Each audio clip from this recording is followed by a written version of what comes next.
mix on the Boston Bound Sessions podcast will be available for you to listen to tomorrow. So the podcast drops tomorrow morning on the Boston Bound Sessions podcast SoundCloud, to my Instagrams, my Facebooks, blah blah blah. I'll be posting it out, so there'll be links for you to listen to and stuff like that. So if you do want to go ahead and listen to the the podcast itself, have a good listen and all things like that. So before we do go any further on with the stream, I do have a little something I do just want to talk about, and I do just want to touch upon because I feel that it's the right thing to do, and I didn't want to like completely ignore it. So I thought I'll just make a little mention of it. Now, I'm sure a lot of you, I'm sure most of you will be aware that today we found out some absolutely devastating news that the legend himself, MC Skibberdy, has sadly passed away. He was a DMB legend. Now, I've never really been like a completely massive DMB fan. I've only just really sort of recently got into it just in the past couple of years.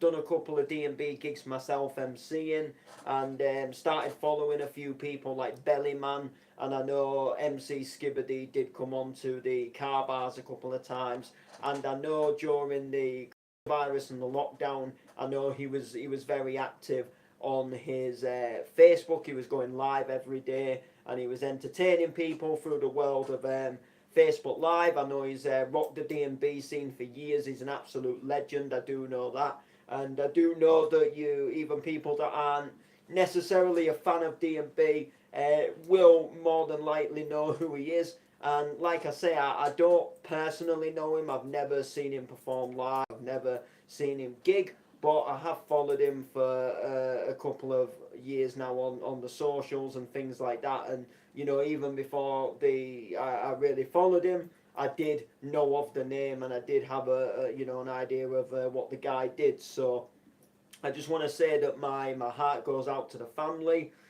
Obviously, it's such shocking news that the legend himself has passed away, and I know it will be a shock for close friends and maybe colleagues that have maybe MC'd live with him on stage, or people that maybe joined him in the car bars, etc. So it's a sad time for everybody. It's a sad time for the music industry.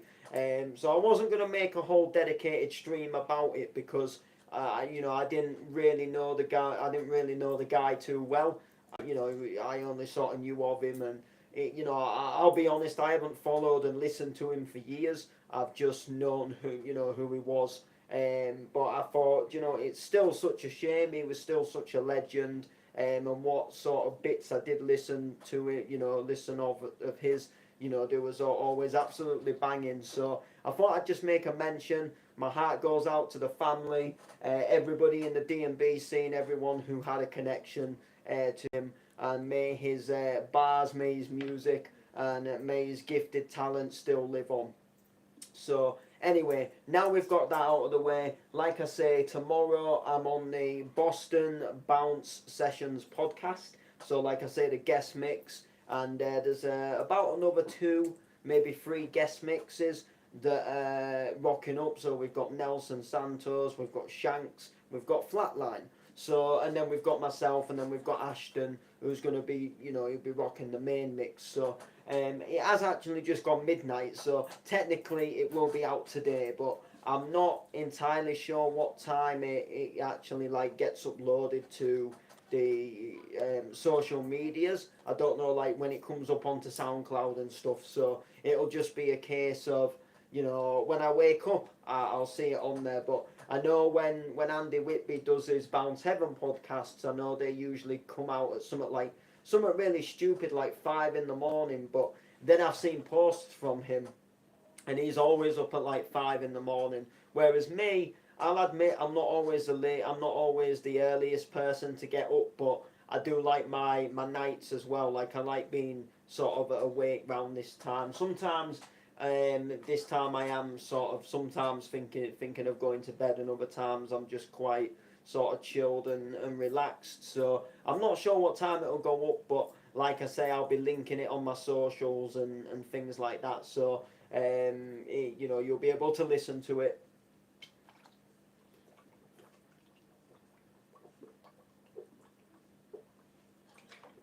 Sorry about I'm quite thirsty. So yeah, I'm looking forward to this. I've never really guest mixed on a I've never guest mixed on a podcast before, so um, it was just a case of record a mix, send it in, and Bob's your uncle, really. If he thought the mix was good enough, then it went on the podcast, and there was certainly no complaints. It was definitely, I guess, what you say, worthy of the podcast. I'm sure if it was like unlistenable or something, he'd like send it back and say, I can't put this on the podcast. So I've obviously done something right. It's recorded, all sounding good. So yeah, like I say, it was something different for me. I originally got asked towards the end of last year if I wanted to come on a up and coming episode of this podcast, and I was like, you know what? Of course, yeah, I do. I met the guy who runs the podcast through the first Bounce to Your Drop gig, and it's sort of like I got the booking, and then I got a friend request from one of the guys playing there, and he was kind of involved with the event, so I just sort of dropped a message and said, buzzing to be on, and we just got talking, and I guess the rest is history. He's a sound guy. He's done one of my most favourite bounce remixes at the moment, which I think I've touched it up on streams before. I might have even played them on YouTube DJ live streams. But to cut the story short, literally he basically did a remix of Paffendorf Be Cool, and it's just the remix is just absolutely banging. And I'm playing a pretty biggish gig in April. It's a Clubland night, as I'm sure you're aware. Not the official Clubland brand, but it's like a Clubland vibes in Hull. It's a courtyard, and we've got Kelly Lorena singing live on the stage. I'm going to be dropping his remix during my set because I just think it's worthy of the set. It was like one of them iconic, well-known sort of trance tunes, but it was also like, it was big on Clubland as well. It was on Clubland CDs on some of the earlier ones, I'm sure it was. And it's just got that well sort of known vibe that people will probably just love anyway. And it's a less vocally track, so we'll be having a few vocal tracks, and then it'll just give people a break from sort of like the singing, because I'm sure there'll be a few people sort of at this sort of like rave, if you like, that they'll hear the tunes come in, and then they'll just they'll be singing along to it, and they'll be having a good, you'll have the front row girls singing as I'm sure you probably will. So it'll be nice to sort of break it up with that classic, but sort of in like a modern twist, I guess, if you like. So so it's a belting remix. So Ashton, who runs the podcast, he's the guy, he's the culprit, the person behind the belting remix. But no, on a real note, it is an absolutely banging remix. I just love everything about it.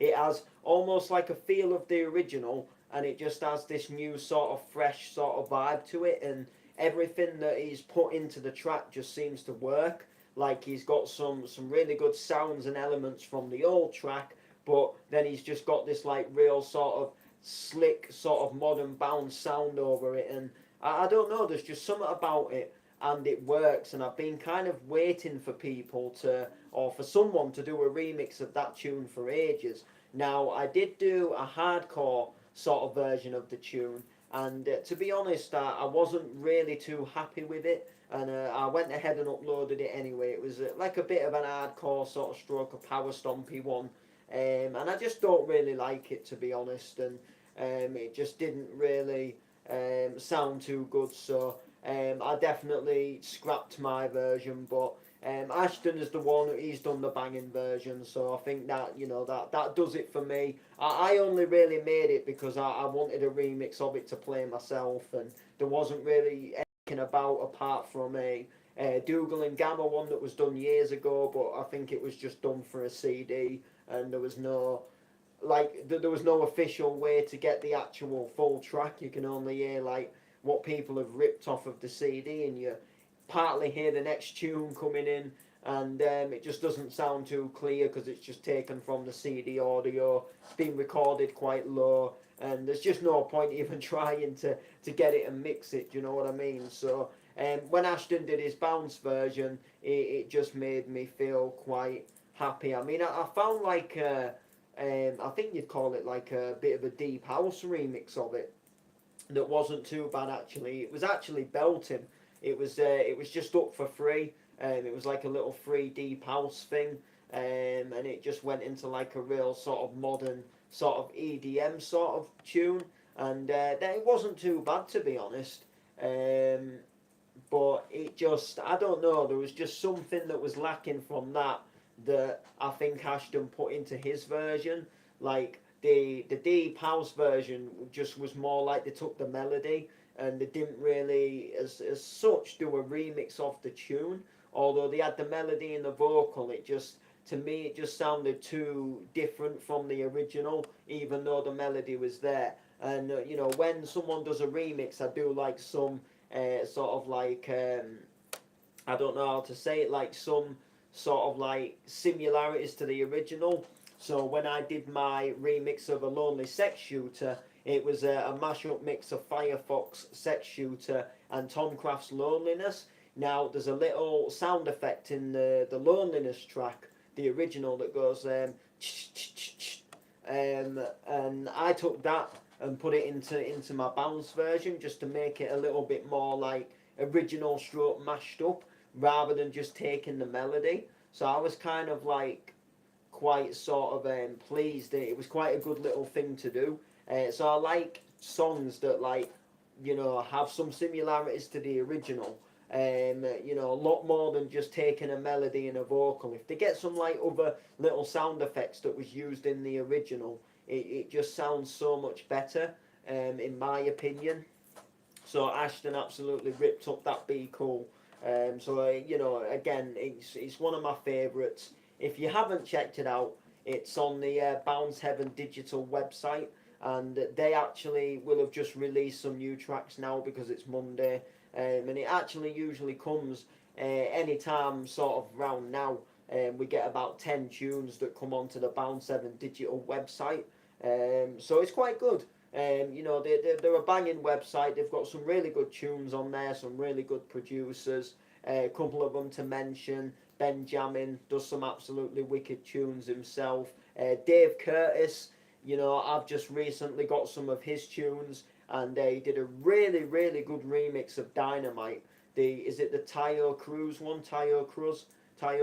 It's that sort of 2010 chart tune when when you had all the sort of like N-dubs and Tingy Strider, and it was almost having these like EDM tunes, stroke tunes with like a little bit of a trance melody, EDM sort of sound to it. So you have the sort of like Tingy Strider sort of like rapping and bars, and you've got the sort of like trance sort of synth melodies, and then you've got that sort of like dance sort of kick and sort of bass line to it. So you know, it's a good remix of the tune, and it was nice. You know, to me, they're old school tunes to me. Now, for some reason, like with me, 90s and sort of like early 2000s, sort of like dance and club, doesn't really feel old to me because I sort of grew up listening to that. That was sort of, you know, I've always sort of liked that kind of stuff. But then sort of growing up for me, the sort of like the Tingy Striders and the Flow Rider tunes, they were like the sort of like art tunes when I was sort of growing up. You know, we didn't have all this like you know, what, like Ed Sheeran and stuff in the charts, you know, back then. You know, it was all, like I say, it was all like Tingy Strider, Flow Rider, Akon, jeez, that guy who did Suicidal, I forget the guy who did it, to be honest with you. Sean Kingston, that was the guy. You know, so many different people we had back then. There was another guy as well, Neo, who did Beautiful Monster. That was a tune. You know, so many different songs that were just absolutely taking the storm, and you know, just crazy. So for me, because like I always sort of like grew up around the sort of like dance and the club tunes. You know, they was already out, if you like, before I was born. A lot of them, so I always there was always there. I always knew of them. Whereas you know, them Flow Riders and them sort of Tingy Strider tunes, I remember them coming out. And now when I think back to them, I think like God, when they come out, I was like what, like 9, 10 years old, and they're coming on the radio. So now they feel old to me. But like I say, all these sort of like dance club and the donk and the trance, because because a lot of them, you know, they was always out, or they came out like when I was like too young to remember them coming out. Like if I was like 1, 2 years old. So like and they was played heavily in our house as well. So you know, I always remember hearing them. So like because I never physically heard them come out, or I don't remember a time where I haven't heard them, or I haven't known of the tunes, they don't feel old to me. Do you know what I mean? It's just a weird feeling. But like I say, you know, there we go. You know, we are sidetracking as we always do. It's part of the streams. You know, we go on to some other topics and we go on to some other things. So this week is going to be a busy week for me. So I don't know when I'll be streaming or what I'll be streaming, but I know I will be streaming. And I think, did I come live yesterday? We're Sunday today, aren't we? Yeah, I came live yesterday, and I forgot to tell you. Well, I told you guys in the stream that I had received a new pair of glasses, and I was going to show you in the yesterday stream, but then we got talking about other things, and then I ended the stream, and I never actually showed you guys these new glasses. So this is going to kind of be a little bit of a showcase of the new glasses, but it's going to be a rant about Boots Opticians as well. So, back in 2020, I went and got my eyes tested at Boots Opticians. It was free for me to do because I'm on universal credit. So I went and got my eyes tested. It was something that needed doing.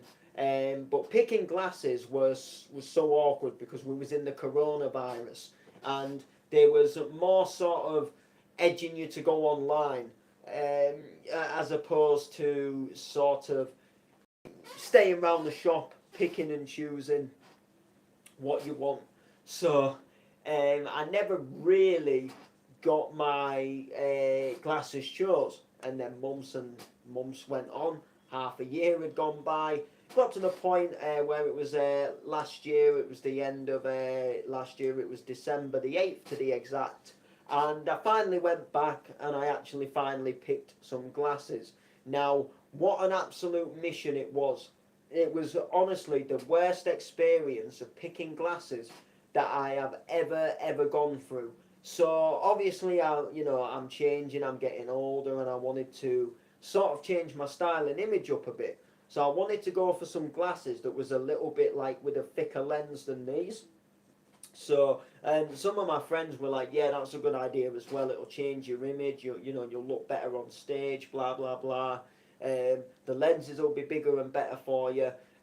So I was, looking around and picking at some bigger frames, and then the optician tells me I can't have the bigger frames. The bigger frames, they won't work. They won't get my special kind of lenses in these bigger frames. So that was a little bit of a letdown in itself, because I thought, well, I don't want to just go to having something like these again. They're absolutely, not that these have been a bad pair or anything like that. They've been a good pair. They've always done me well. I've seen really well out of them, and all the rest of it. And then what I was going to say is I was a little bit gutted, that they won, some of these bigger pairs I couldn't have. So we had a little bit of a measure up of what sort of lenses I needed, blah blah blah, and we looked, and we finally come across these black pair that were in a little bit of a bigger frame, and they don't look all that bad. So in the end, I was a bit like, yeah, do you know what? These actually aren't too bad. So I thought, yeah, I'll go with these. So we ordered them on the 8th of December, and no word of a lie, it's taken them 2 months to get here. 2 months. Now, when we first sent off for the glasses to be made, there was moving around the warehouse or the factory where where they make the lenses up, etc. And obviously Christmas was coming up, so we knew there'd be a little bit of a wait, but we didn't think it was going to be as long as it was going to be. And weeks and weeks went by. There was no updates. There was no news. And then probably about nearly 3 weeks back, I got a phone call to say that my glasses had come, but the order had been completely messed up. It was in the wrong frame. And the Boots could not give me these glasses. They had to send them back. So I was a little bit annoyed about that. They offered to refund us, and then we've been waiting and waiting and waiting. And again, we hadn't heard anything, and it was just getting beyond a joke. It was just getting beyond ridiculous. So I decided on Friday I was going to go back in. We're going to see what the score is here, because it's becoming a joke. So I went in, and they gave me an update, and they said, look, we've had updates from the factory. Apparently they tried to ring us, never rang me. I'll tell you that now. Literally, they said that we should get them by the end of by the beginning of next week. So I was thinking, maybe tomorrow kind of thing.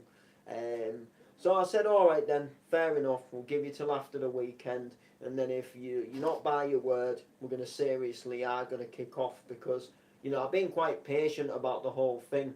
Some people would have booted off by now. So anyway, I leave, and then I get a phone call mid-afternoon. Get told the glasses are here. They've come in the post. They've come. They're actually ready. So I'm like, finally, my glasses are finally here. So I go down and I go and pick up these bad boys, these beauties right here, and they look good. So obviously I get to the opticians. They get them out.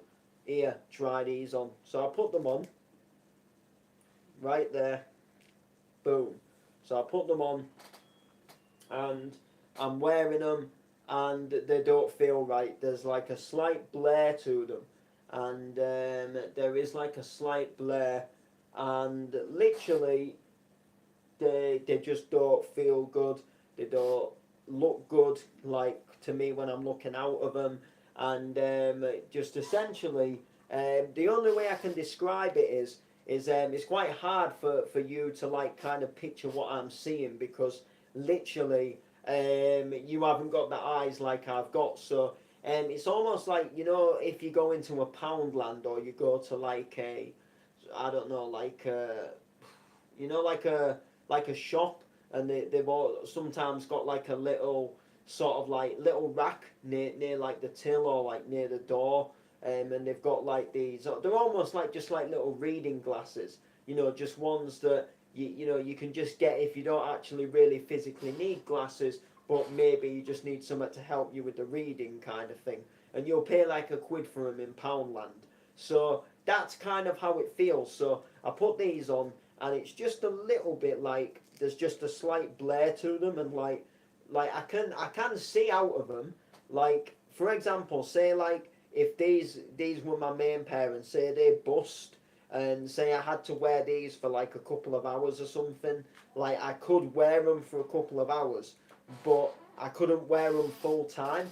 So like I'm looking at the streaming camera now, and it's like I can't see what the time is, so I can't see how long we've been streaming.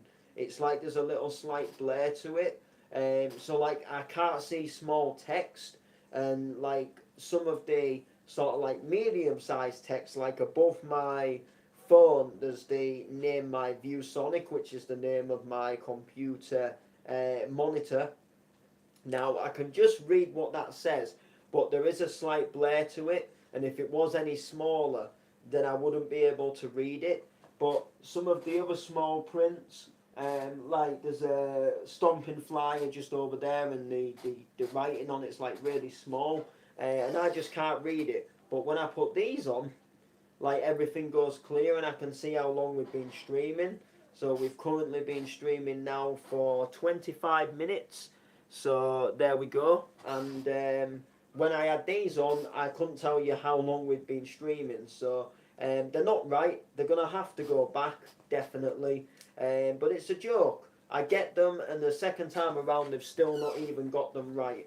And the annoying thing about them is they're probably going to have to be sent back off again. So there's going to be even more waiting to find out exactly what the sort of like what the issue is going to be. But they are not right. And this is a joke because we paid for these. They've taken they've taken just over 2 months to come, and then they're still not even right. Like we're nearly in March, so like almost in about a week and a half, they're gonna be 3 months old. Like, do you know what I mean? 3 months since we ordered them, and they still haven't even got them right. Do you know what I'm saying? Like, it's an absolute joke. So it just doesn't work, does it? You know. So to Boots Opticians, once you finally get these glasses right, I will be thankful. In the end, I will be finally pleased, and you know we can put this whole nightmare to rest. But I do just want Boots Opticians to know that next time I need a new pair of glasses, I will not, and I repeat, I will not be going to Boots Opticians in the St Stephen's in Hull. I would rather pay more and go to somewhere like Specsavers or Vision. Well, to be honest, I've never in my whole entire life never had better glasses than when I used to go to Vision Express. So I will probably be going back there.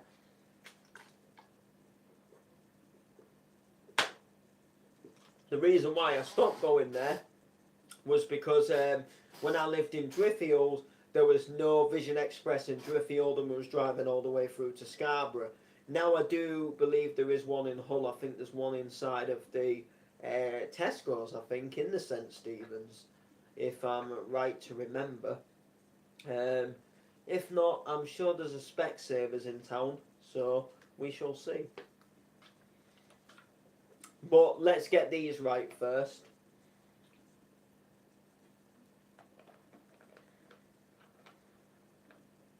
Let's get these right first, trust me. And let's hope I can wear these for a good while. The frame and everything, they look good, but they just aren't good, you know. But anyway, so I thought I'd just show you them at the end of this stream. That's going to do it for the stream anyway, people. It was just a reminder. Once again, devastating news about Skibbity. Thoughts go out to the family. Make sure you check out the Bounce Sessions podcast tomorrow, the Boston Bounce. I'm in the guest mix. Can you believe it? I can't, but I actually am. If I explained the past sort of year and a half to you, well, sort of half a year, should I say, you probably wouldn't believe me, but it's true. This shit has happened. Like, comment, share. See you soon.